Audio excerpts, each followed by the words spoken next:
to the train program, Ethical Practices in the Arts. My name is Taiwo Falabi, and I'm doing this alongside Gemma. Thank you for being on the journey with us. This is going to be episode 4, Ethics of Justice.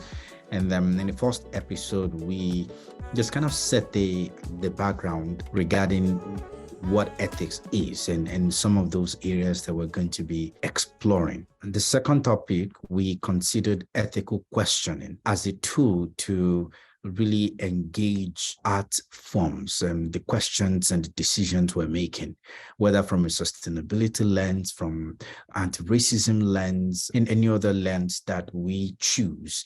But what we did say is at the heart of ethical questioning is the process of constantly questioning, constantly asking and going back with developing quality questions. And there are times that we may not necessarily have all the answers to them, but thinking about that before the project, during the project, and after the project. And those are really very critical. The third episode, we considered ethics of critique, which we said it's ethic of critique from the word critique is always a critical exploration of the process. And we did note that considering background and where we're coming from, when we were looking at the subject of ethics, the word ethics may not necessarily gel for us, or we may not necessarily use the word ethics. It could be agency, it could be access. Ultimately, what we're trying to do here by using, with the word ethics or by this exploration is to create an opportunity for us to be in right relationship with the other.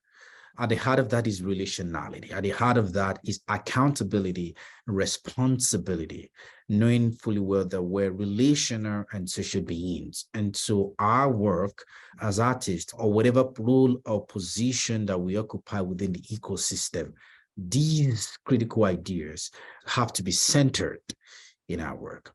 In this episode, we're considering ethics of justice. Ethics of justice focuses on right and law, and is part of a liberal democratic tradition that, according to Delgado in 1995, is characterized by incrementalism, faith in the legal system, and hope for progress. In fact, Starrett in 1994 described the ethics of justice as emanating from two schools of thought. And these schools of thought are from the work of different scholars and philosophers like Kant and Hobbes and Aristotle and Hegel and Marx.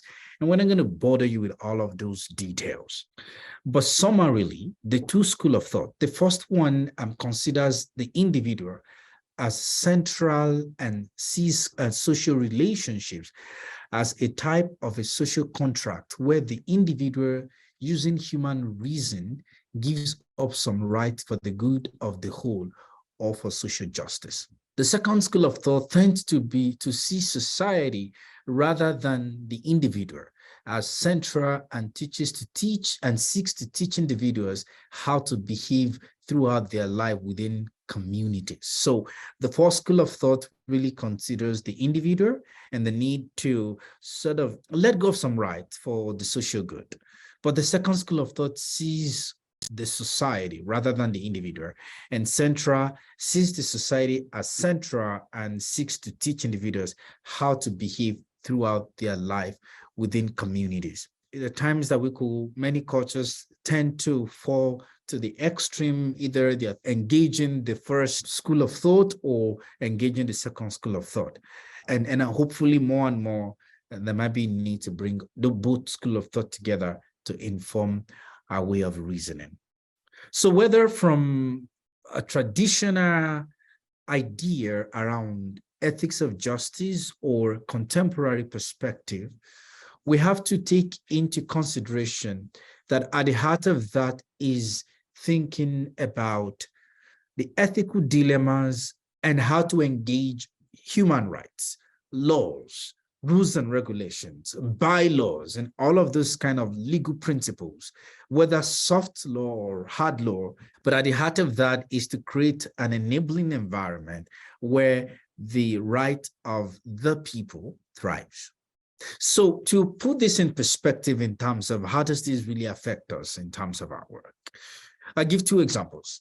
For some of us that sit within the academia and work in community, in the academia, there's always the ethics review board. And the history of this came really largely from a very science-oriented background. The International Ethics Review Board, different universities and funding agencies, depending on the jurisdiction one finds oneself, different review boards, ethics board review the work. In some places, it's important and it's a prerequisite to getting funded. And so the idea of even reviewing that, the idea of going over, legislation, laws, and all that is an example of ethics of justice. So in the context of Canada and the academia, we have what is called the TCPS2. We have what is called the Tri-Council Ethics Manual. And TCPS2 is useful. It's sort of what guides research. There are multiple chapters in the book, and then it's updated at different points in time. And then, it addresses issues around confidentiality, anonymity, compensation, working with indigenous communities. At the heart of TCPS2 is the need to uphold human dignity, justice for all, again, create a system where researchers are responsible and accountable. Now, that's an example of ethics of justice from the perspective of a foundation of legal principles and ideals. There's different applications, funding applications that ask you questions that one has to take a lens of ethics of justice into that. For example, the Canada Council for the Arts would ask, is it focusing on indigenous communities? And the same thing, even in funding like shock application and different other applications like that. This important function is evident in laws related to education. And in many instances, courts have been reluctant to impose restrictions on school officials, funding agencies, thus allowing them considerable discretion in making important administrative decisions.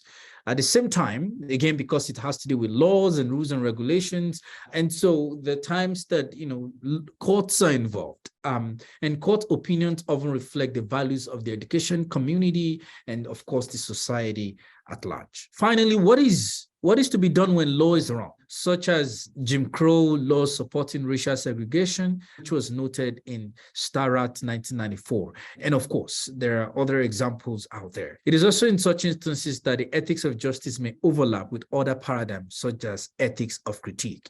And I think in ethics of critique, one thing that I did mention is that a lot of the time, ethics of critique, it really come to question and challenge ethics of justice. So summarily, ethics of justice considers ethics from the lens of law, right, policies, and legality. It centers the law. It centers the mandate of the court. It centers things that has to do with legal principles.